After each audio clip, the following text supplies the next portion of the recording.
অনেকদিন পর ভিডিও করতে আসছিলাম গ্রামের বাড়িতে। ঠিক আছে। ভিডিও আর কি করবো ভাই, মানে পরিবেশ, এখানকার যে প্রকৃতি, এটা দেখে আমি মুগ্ধ হয়ে গেছি। একটু দেখেন, আপনাদেরকে পরিবেশটা দেখাই। মানে কি অবস্থাটা দেখছেন নাকি? আরে ভাই রে ভাই, ছোট্ট একটা নদী।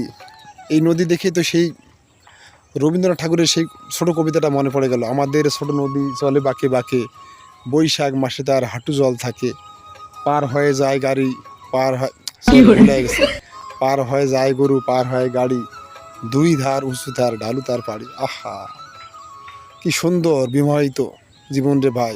আহ, এইসব এই এলাকায় না আসলে, না ঘুরলে এইসব বলা যায় না। দেখেন কি প্রকৃতি, কি সুন্দর প্রকৃতি। ভিডিও আর কি করবো ভাই। যদি ভিডিওটা ভালো লেগে থাকে অবশ্যই একটা লাইক কমেন্ট শেয়ার করে দিবেন। সবাই ভালো থাকবেন। আর হ্যাঁ, চ্যানেলটা কিন্তু সাবস্ক্রাইব করতে ভুলবেন না ভাই। অবশ্যই চ্যানেলটা সাবস্ক্রাইব করে দিবেন। সবাইকে ধন্যবাদ।